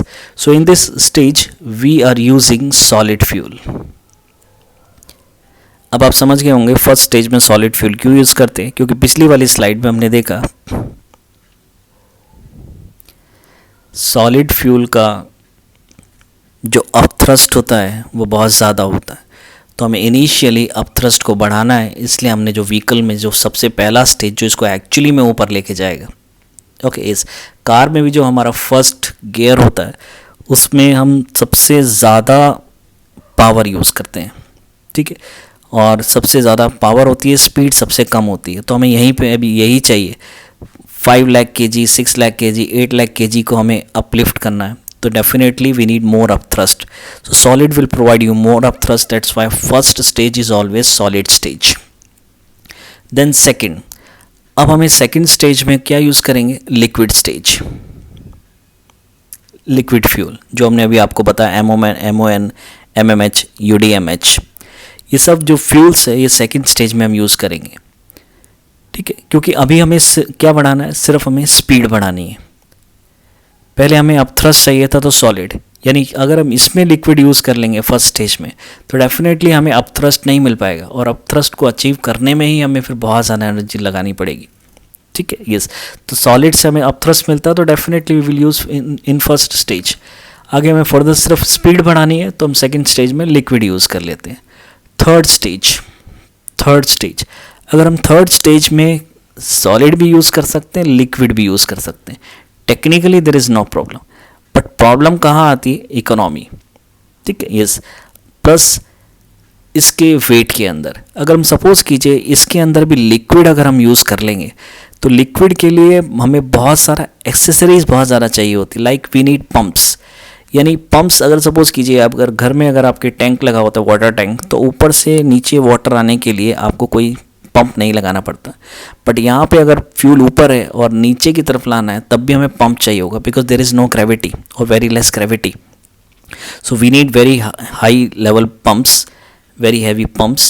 Then we need plumbing system, meters, gauges, pipes. तो बहुत ज़्यादा चीज़ें चाहिए, प्लस में लिक्विड फ्यूल को रखने के लिए हाई प्रेशराइज कंप्रेसर्स चाहिए जो बहुत हैवी होते हैं। तो लिक्विड अगर हमने पूरा सेकंड और थर्ड स्टेज में दोनों में अगर हमने लिक्विड यूज़ कर लिया तो डेफिनेटली क्या होगा, इसका वेट बहुत ज़्यादा हो जाएगा और हो सकता है हमें व्हीकल का साइज़ भी बढ़ाना पड़ जाए। तो हम चाहते हैं कि हमारा व्हीकल का साइज़ कम से कम रहे। ओके, तो फर्स्ट स्टेज में सॉलिड, सेकंड स्टेज में लिक्विड। अब आप समझ में आ गया होगा आपको, हमें स्पीड चाहिए यहाँ पे और यहाँ पे हमें चाहिए up thrust. Third stage again solid, क्योंकि यहाँ पे हम वेट कम करना चाहते हैं। फोर्थ स्टेज में हम दोबारा से लिक्विड यूज़ करेंगे। अब यहाँ पे लिक्विड क्यों चाहिए, क्योंकि लास्ट स्टेज में ही हमें क्या करना होता है, एंगल चेंज करना होता है, हमें डायरेक्शन चेंज करनी होती है। तो डायरेक्शन किस पे हम चेंज कर सकते हैं, जिस पे हम इग्निशन जल्दी स्टॉप कर सके। और इग्निशन स्टॉप हम किस में कर सकते हैं, डेफिनेटली लिक्विड फ्यूल में। That's why we use liquid in final stage. इस वाले कंटेनर को हम मॉड्यूल बोलते हैं और इस मॉड्यूल के अंदर होता है हमारा सैटेलाइट। अगर ये हमारा रोवर मिशन है तो इसके अंदर रोवर होगा और लैंडर होगा, जैसे विक्रम और ये प्रज्ञान आपने सुना होगा चंद्रयान के टाइम पे। Okay, yes, so last stage और you can say in module there is one satellite और मैनी सैटेलाइट्स, डिपेंड्स, क्योंकि एक बार हमारी इंडिया ने बहुत सारे सैटेलाइट, 100 से भी ज़्यादा 104 सैटेलाइट टोटली लॉन्च किए थे एक ही रॉकेट के थ्रू। ओके, वो वर्ल्ड रिकॉर्ड है आज तक का। नेक्स्ट इज़ अगर इसमें रोवर होगा, रोवर भी हो सकता है इसमें और लैंडर भी हो सकता है और सैटेलाइट भी होगा, वो सब इसी के अंदर प्रेजेंट होंगे। ओके, यस, तो कुछ डिस्टेंस जाने के बाद ये वाला पार्ट डिटैच हो जाएगा, ये वाला पार्ट डिटैच हो जाएगा। उससे और ज़्यादा हाइट जाने के बाद ये वाला पार्ट डिटैच हो जाएगा, और ज़्यादा हाइट जाने के बाद ये डिटैच हो जाएगा, और ज़्यादा हाइट के बाद ये डिटैच हो जाएगा। और फाइनली इसमें हम वो मोमेंटम वो प्रोवाइड कर पाएंगे जो हमने आपको बताया था, 2 to 3 kilometre per second.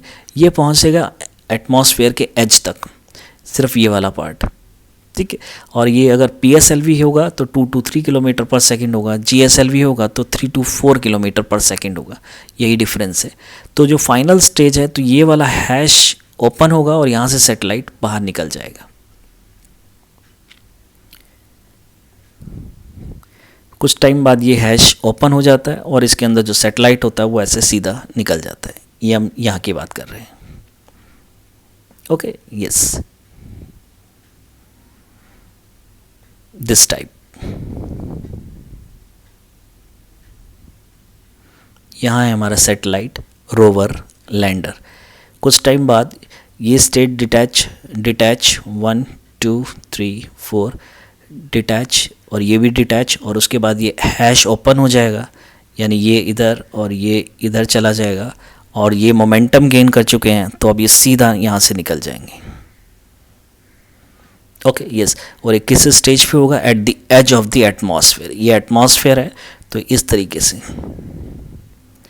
First part detach, second part detach, third part detach, fourth part detach, and here we have the final module. अब ये सिर्फ यहाँ पे हमारा मॉड्यूल बचा है। ओके, आई होप आपको अब समझ में आ गया होगा PSLV कंप्लीट।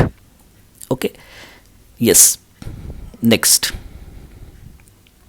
आज तक हम कितने सैटेलाइट लॉन्च कर चुके हैं। जो रीसेंट है डेट इज़ PSLV C48, जिसने लॉन्च किया था राइसेट 2B/R1। लॉन्च डेट है ये, और इसमें जो पेलोड है, पेलोड का मतलब होता है instrument that we use to measure, identify, detect any object. Okay yes, उससे पहले हमने ये लॉन्च किया था, उससे पहले हमने ये लॉन्च किया था, एक पूरा लिस्ट है, अगर आप चाहें तो याद कर सकते हैं, ये सारे इंपॉर्टेंट है, जस्ट आपको इसके नाम और क्या सैटेलाइट हमने लॉन्च किया है वो बस याद रखना है, और जो लेटेस्ट है उसको इम्पॉर्टेंट है और इसको डेट के साथ आपको याद रखना है, दैट इज़ 11 दिसंबर 2019। अगर आप कोई स्टेट लेवल एग्ज़ाम देंगे तो उसमें डेट भी कई बार पूछ लेते हैं, प्लस में व्हीकल का नाम और प्लस में सैटेलाइट का नाम। पहले यूपीएससी भी पूछता था, लेकिन यूपीएससी ने थोड़ा ये कम कर दिया है, अभी वो सैटेलाइट के एप्लीकेशन पार्ट पे ज़्यादा फोकस करता है। Next is GSLV. अगेन आपको बहुत ज़्यादा इसमें देखने की ज़रूरत नहीं है, हाइट कितना है, स्टेजेस आपका इम्पॉर्टेंट है क्योंकि लास्ट टू लास्ट ईयर आपसे स्टेजेस के बारे में क्वेश्चन पूछा गया है, तो नंबर ऑफ स्टेजेस सिर्फ इम्पॉर्टेंट होता है, बाकी चीज़ें आपके लिए इतना ज़्यादा इम्पॉर्टेंट नहीं। Next again same GSLV, first stage हम क्या यूज़ करेंगे, सॉलिड। सेकेंड स्टेज इसी के अंदर वाला जो है वो है सेकेंड स्टेज, इसमें हम क्या यूज़ करेंगे, लिक्विड, किस लिए, स्पीड बढ़ाने के लिए। And this is third stage here is cryogenic. यहाँ पे थोड़ा डिफरेंस है, क्रायोजेनिक स्टेज है और क्रायोजेनिक में हम यूज़ करते हैं hydrogen plus oxygen in liquid form. इससे क्या फ़ायदा होता है, प्लस इसमें क्या फ़ायदा होता है, एक पहला है आपका पावर बहुत ज़्यादा मिलती है और सेकंड इको फ्रेंडली है, एनवायरनमेंट फ्रेंडली, यानी अगर ये दोनों कंबस्ट होंगे तो आपको क्या मिलेगा, स्टीम, H2O, और H2O हमारे लिए बहुत ज़्यादा हार्मफुल नहीं। सेम ऐसे ही होगा फाइनल स्टेज में, यहाँ पे मॉड्यूल होगा जिसके अंदर सैटेलाइट होगा या रोवर होगा या फिर लैंडर होगा। ये कुछ टाइम बाद ये हैश ओपन हो जाएगा और इसके अंदर के सैटेलाइट, लैंडर, रोवर ये बाहर निकल जाएंगे, और ये स्टेज कौन सा होगा, एटमॉस्फेयर की H। ओके यस, और मेनली इसमें याद रखना है आपको क्रायोजेनिक के अंदर कौन कौन से फ्यूल हम यूज़ करते हैं, liquid hydrogen and liquid oxygen. Next here we have list, latest launch है GSLV F11 GSAT-7A मिशन। ये इंडिया के लॉन्चेस हैं। अगर यही चीज़ अगर हमें देखना है, कुछ लॉन्च हमारे दूसरी कंट्री ने, जैसे फ्रेंच कीनिया ने भी हमें बहुत सारे हमारे सैटेलाइट्स लॉन्च किए, अभी रिसेंटली भी कुछ सैटेलाइट लॉन्च किए, तो वो आपको एक्स्ट्रा करंट अफेयर में आपको पढ़ना पड़ेगा, वो आप इसरो की वेबसाइट से कवर कर सकते हैं, जो भी लेटेस्ट आपके लॉन्चेस हैं। अभी तक का जो लॉन्च है लेटेस्ट वो ये है, और जो अभी 2020 और 2019 वाले हैं उसको आप एक बार देख सकते हैं। Next GSLV Mark 3। Again the important thing is this and this, यहाँ पे वेट इम्पॉर्टेंट है, 640 टन्स और स्टेजेस 3 स्टेजेस। अब हमने आपको बताया GSLV Mark 2 और 3 में क्या डिफरेंस है। GSLV Mark 3 बहुत ज़्यादा हैवी है और बहुत ज़्यादा कैपेसिटी है, GSLV Mark 2 की कैपेसिटी कम है। तो ये GSLV Mark 3 हमने स्टार्टिंग में नाम रखा था, लेकिन हमें पता चला कि इससे तो बहुत ज़्यादा कैपेसिटी है, इसलिए हमने इसका नाम ही चेंज करके दूसरा रख दिया, दैट इज़ LVM-3 या फिर केयर एक्चुअली में इसका नाम नहीं है, मेनली इसका नाम है LVM-3, launch vehicle mark 3। Launch vehicle mark 3 is another name of GSLV Mark 3 vehicle. Okay, rest of the things are not so important. जो इसमें इम्पॉर्टेंट थी वो मैं आपको पहले भी बता चुका हूँ, that is 4 ton class. 4 ton class से अगर सपोज कीजिए आपको LEO ऑर्बिट में जाना है, तो ये LEO ऑर्बिट में जाना है तो ये 10,000 तक ले जा सकता है, लेकिन वहीं पे अगर आपको GEO ऑर्बिट में जाना है तो ये 4,000 तक ले जा सकता है। It depends on the distance. अगर आप ज़्यादा डिस्टेंस ट्रैवल कर रहे हैं तो डेफिनेटली आपका वेट कम ले जा पाएंगे, अगर आप कम डिस्टेंस ट्रैवल कर रहे हैं तो डेफिनेटली ज़्यादा ले जा पाएंगे। तो इस पैरा को आप थोड़ा ठीक से कर लीजिएगा, that is 4 ton and 10 ton. किस ऑर्बिट में, LEO एंड दिस GTO से अभी समझ लीजिए GEO के बारे में ही ये बात कर रहा है। GTO actually geo transfer orbit होती है। हम यहाँ से suppose this is our earth, यहाँ से यहाँ तक हम स्ट्रेट नहीं जा रहे हैं, हम यहाँ तक जाने के लिए हम इस तरह का पाथ फॉलो करते हैं। ये जो पाथ हम फॉलो करते हैं इस ऑर्बिट में जाने के लिए, इस पाथ को अगर हम इमेजिनरी लाइन ड्रॉ करके बिल्कुल ऐसा ही पैटर्न दोबारा से पीछे की तरफ बना दे तो ये हमारा है GTO। ओके, इसका कोई ज़्यादा आपका मतलब मुश्किल नहीं है इसमें समझने में। यानी जो हम अर्थ पे सपोज़ कीजिए यहाँ से स्टार्ट करते हैं और इसको यहाँ तक ले जाते हैं, तो ये जो हमारा जो पाथ है, अगर हम इसी को जब ये हमारा ऑर्बिट के अंदर एंटर कर जाएगा GEO के अंदर, तो it will keep on revolving in GEO only. ये GEO के अंदर ही चलता रहेगा, इसी ऑर्बिट में चलेगा। अब ये हम ये वाली जो बात कर रहे हैं ये इमेजिनरी है। यानी फर्स्ट दोबारा से एक बार देख लेते हैं। फर्स्ट ये हमारा अर्थ और ये हमारी LEO और ये हमारी GEO। सपोज़ कीजिए हम जाना चाहते हैं GEO के अंदर, तो ये अर्थ है, तो हम कैसे जाएंगे? इस तरीके से, ठीक है। एक बार once we enter into the orbit then we move in this orbit only, ठीक है। तो हमें सिर्फ एनर्जी यहाँ से लेकर यहाँ तक लगानी पड़ती है, ठीक है। यस, जिसमें एक्चुअली में सपोज़ कीजिए ये एटमॉस्फेयर की लेयर है, ये एटमॉस्फेयर है सपोज़, तो हमें यहाँ तक स्पीड अचीव करनी होती है। उसके बाद ये अपने आप इस साइड जाएगा और ये अब इस ऑर्बिट के अंदर मूव करने लग जाएगा, दैट इज़ GEO। तो this GEO is actually geosynchronous earth orbit which is at the height of 36,000 kilometre from the surface of the अर्थ, ठीक है। ये वही 24 आवर्स वाला और 36,000 किलोमीटर वाला कॉन्सेप्ट है, ओके। बट अगर हम इसको हम इमेजिनरी पीछे की तरफ ऐसे भी ड्रॉ कर लें, तो ये जो ऑर्बिट बनेगा इसको हम बोलते हैं GTO, ओके। कुछ खास नहीं है, अगर आपको समझ में आ ही गया होगा, ठीक है। चलिए आगे बढ़ते हैं।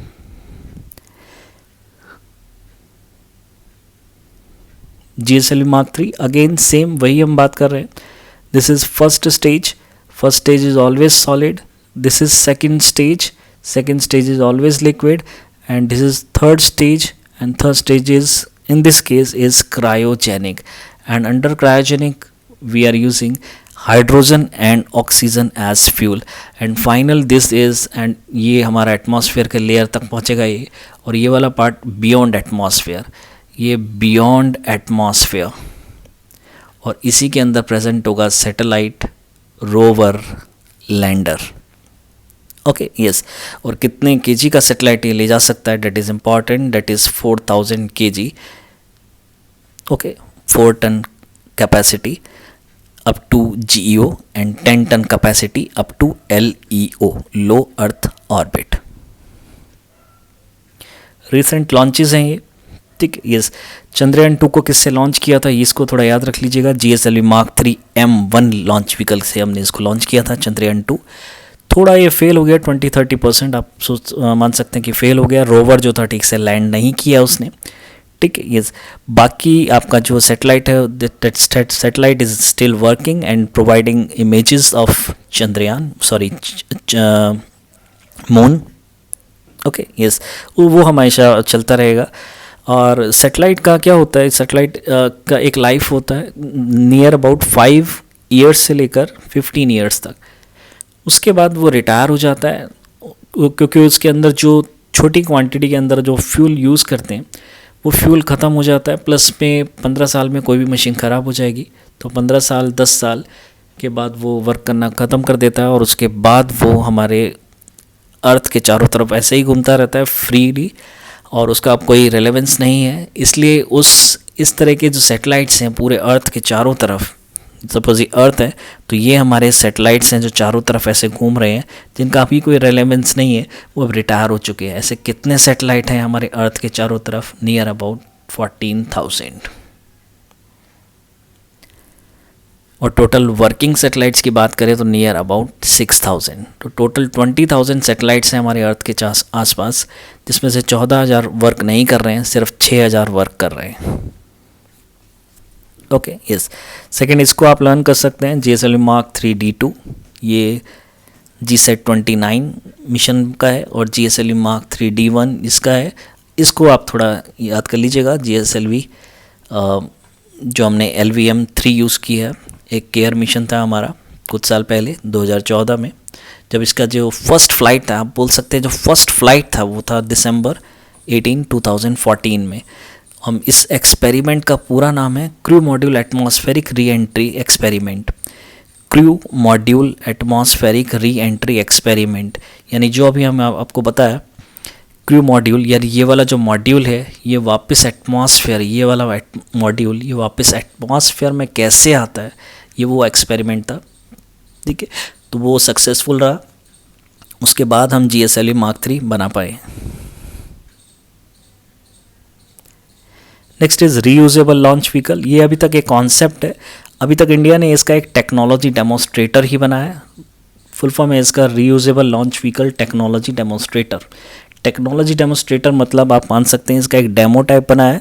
हमने सिर्फ इसका कॉन्सेप्ट चेक किया अभी तक कि ये ऊपर जाने के बाद वापस आता है या नहीं आता है। अभी जो हमने पिछली स्लाइड्स में देखा, जो हम स्टेजेस में रॉकेट्स यूज़ करते हैं, फर्स्ट, सेकंड, थर्ड, फोर्थ, उन रॉकेट की जो स्टेजेस हैं वो वापस अर्थ की तरफ आते वक्त वो एयर से फ्रिक्शन की वजह से कंबस्ट होके वो ख़त्म हो जाती हैं, लेकिन वो एयर के अंदर पार्टिकल्स की फॉर्म में ज़रूर रहती है जो कि डस्ट प्रोड्यूस करता है। तो हम चाहते हैं कि व्हीकल जाए और वो वापस वापस आ जाए, ताकि हमारी जो स्टेजेस हैं वो बच जाए, एयर पोल्यूशन होने से बच जाए और स्पेस जंक होने से बच जाए। इसको हम बोलते हैं स्पेस डेब्रिस। ओके, तो इस पर आप इसको पढ़ सकते हैं। अभी इसका कोई खास अभी फ़िलहाल रेलेवेंस नहीं है, बस एक रीडिंग आप इसका लगा सकते हैं, RLV-TD।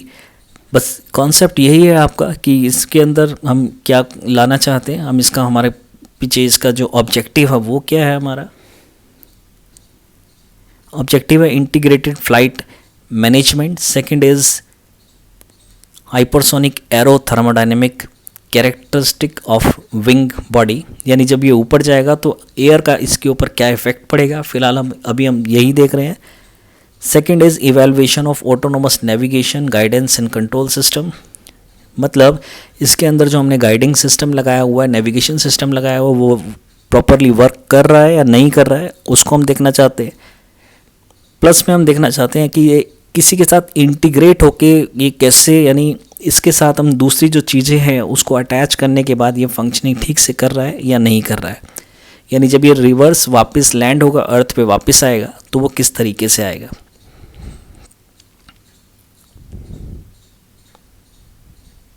देखिए, सपोज कीजिए आपका RLV-TD, कुछ टाइम बाद ये इसके साथ जो ये वाला पार्ट अटैच है, ये आपका देखिए वापस गिर गया, ये डिटैच हो गया यहाँ से, ये ऊपर गया, और फिर ये कुछ टाइम बाद ये आपका इंडिया है, ये श्रीलंका, ये बे ऑफ बंगाल,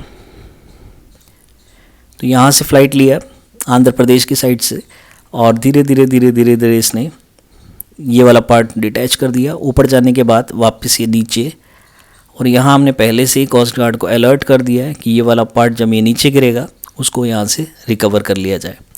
तो यहाँ से इसको रिकवर कर लिया जाता है, और ये टेस्टिंग है। अभी सिर्फ हम ये देख रहे हैं कि व्हीकल ऊपर जाने के बाद वापस आ सकता है या नहीं आ सकता है। ठीक है, yes. Next is scramjet. Scramjet means supersonic combustion ramjet engine. Supersonic combustion ramjet engine, scramjet. ये एक पुराना रैमजेट इंजन था, उसका एक एडवांस वर्जन है स्क्रैमजेट। इसके अंदर हम यूज़ करते हैं वही हाइड्रोजन एंड ऑक्सीजन। तो इसका मेन एडवांटेज क्या है, ये हमने डेवलप क्यों किया है, रामजेट इंजन क्या है, इसको हम देखते हैं। देखिए, सपोज कीजिए this is are scramjet. Scramjet supersonic combustion ramjet engine. Supersonic combustion ramjet engine. Supersonic अभी हमने कुछ टाइम पहले देखा, that is 1 to 5 mach speed.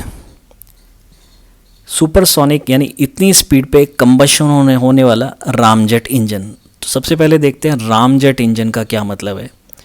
ये रैमजेट इंजन है, रामजेट नहीं, एक्चुअली रैमजेट इंजन है। तो ये जो रैमजेट इंजन है, अभी हमने कुछ टाइम पहले बताया कि हमारे जो व्हीकल है उसके अंदर सबसे बड़ी जो प्रॉब्लम है वो होता है हमारा वेट।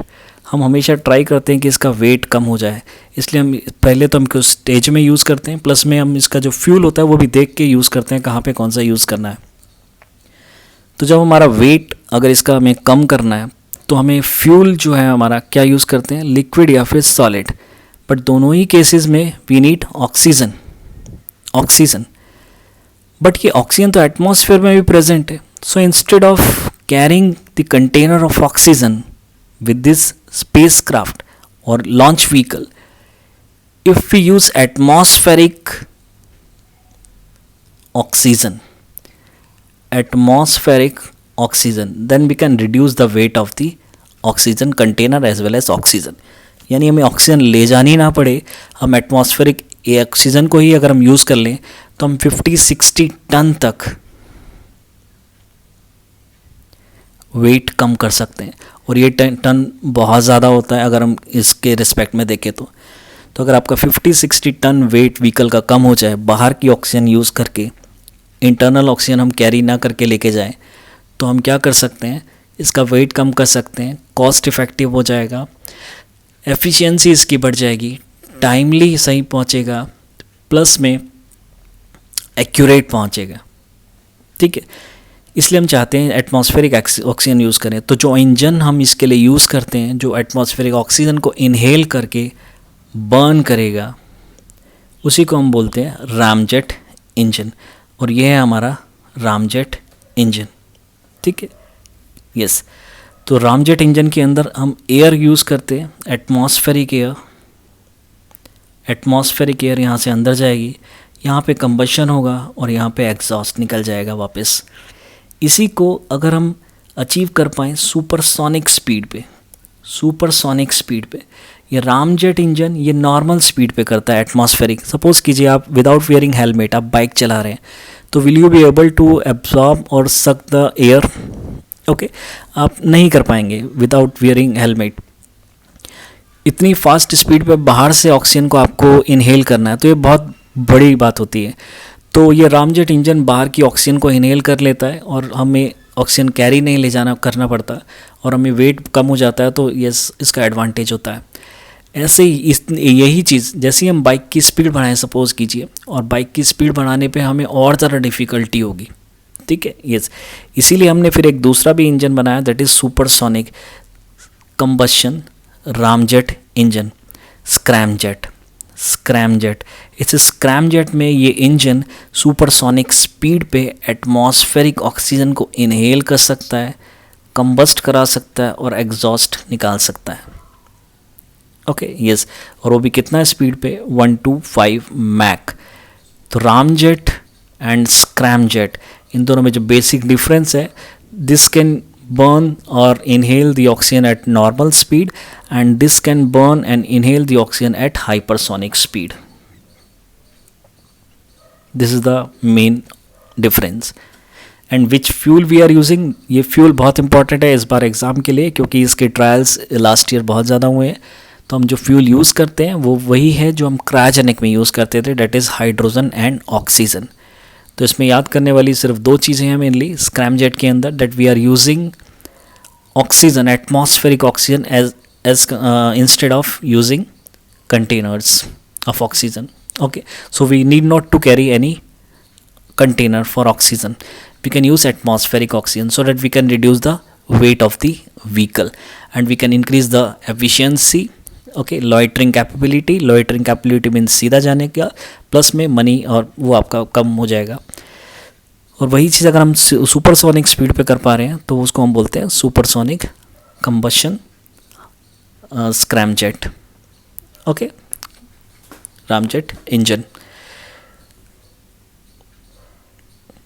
Okay, yes. तो हम वापस से वहीं जो हम स्टार्टिंग की स्लाइड्स में देखा था, सबसे पहले हमारे पास SLV था, small satellite launch vehicle. Then फिर ASLV, ये अभी के लिए ऑब्सोलीट हो चुके हैं, अभी हम इंडिया में ज़्यादा इसको यूज़ नहीं कर रहे हैं। आजकल जो मिसाइल्स हैं, मिसाइल्स में भी हम मिसाइल्स और लॉन्च व्हीकल में ज़्यादा डिफरेंस नहीं है। लॉन्च व्हीकल में जो हमने फाइनल मॉड्यूल बताया आपको, मॉड्यूल के अंदर होते हैं सैटेलाइट, रोवर या लैंडर। ऐसे ही मिसाइल्स के अंदर फाइनल वाली ऑर्बिट के अंदर क्या होगा, वॉरहेड।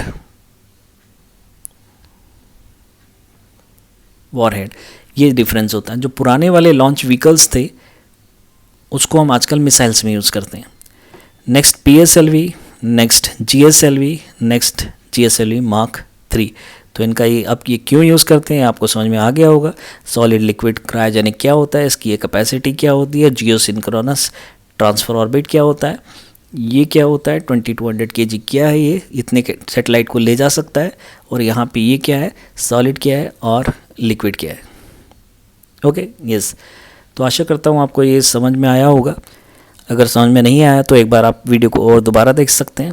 इतनी लंबी वीडियो बनाने का एक ही कारण था कि आपको एक एक स्टेप धीरे धीरे सब कुछ समझ में आ जाए। इससे रिलेटेड और भी टॉपिक्स हैं।